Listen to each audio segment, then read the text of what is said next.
היא אחת השחקניות המצליחות בטלוויזיה האמריקאית, מרוויחה $500,000 לפרק ומככבת בסיטקום הכי מצליח, המפץ הגדול. I don't know where we went wrong. The math is so inelegant. I'm not even sure it makes sense. Well, don't give up. Maybe we can fix it.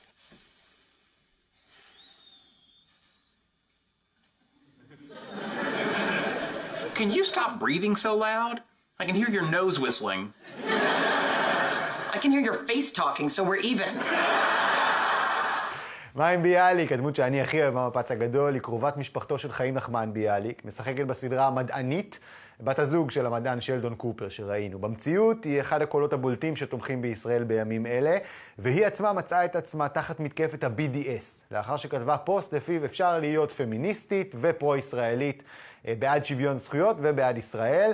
כתבה להאשים ציונות שהיא לא עולמת פמיניזם, זה לחלוטין צר ראייה, זו תפיסת עולם משוחדת נגד כל היהודים, זו צביעות.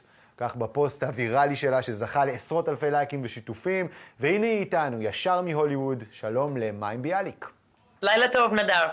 First, I would like to say thank you so much for joining us this late at night, our Thank time. you.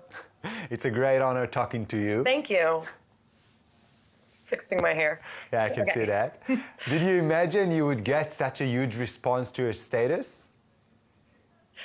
No, not at all. I mean, I've been blabbing my big mouth my whole life. You know, all I had was my feelings that there was a tremendous sense of injustice being done to liberal Jews, a tremendous sense of injustice being done to me as a feminist, and the ultimate injustice being done to the state of Israel because of a combination of, I think Israel could use a better publicist. I'm offering mine.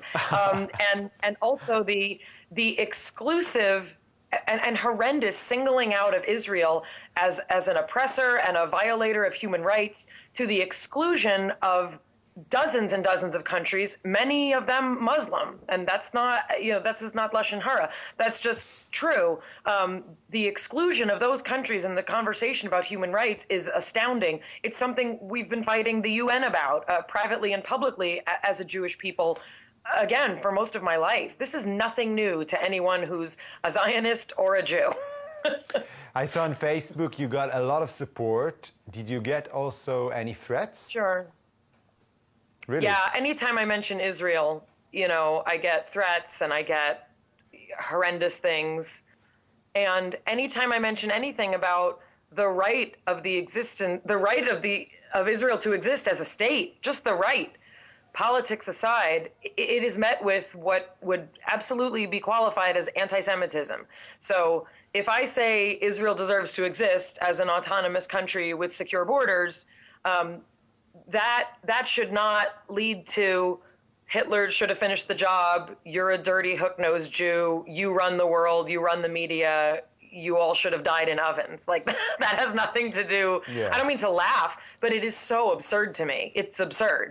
And, I have family all over Israel on both sides of the Green Line and on every side of politics. And my desires as a liberal Jew to see the liberation of all people who suffer is not in conflict with my desire to see secure borders for the state of Israel, which is the historical, spiritual, and cultural homeland of the Jewish people.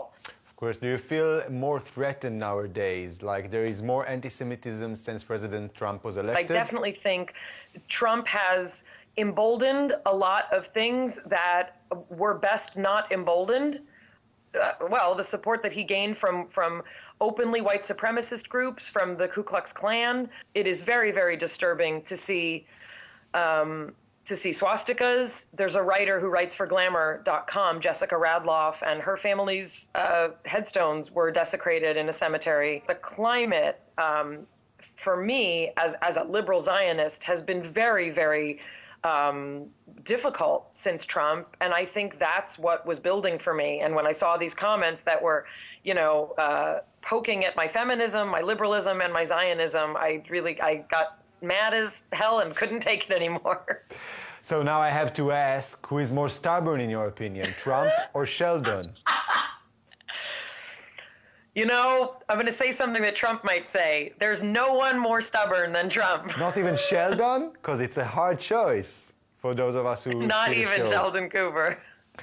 The Big Band is near the end. There's only 2 seasons left. Do you know what's going to happen with Sheldon and Amy?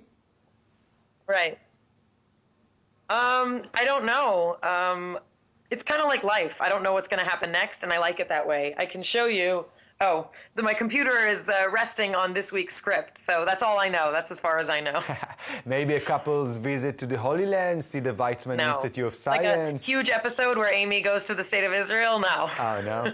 You visited Israel yourself before, right? You were at the kibbutz. How was it? I love my kibbutz family. I love being on kibbutz. I volunteered in the Yunkia, in the Refet, where my family lives, and those are some of the best summers that I had, was, getting up at the crack of dawn with the roosters and taking a coffee break at 10 and eating communally together. I love the food of Israel. I love the hummus.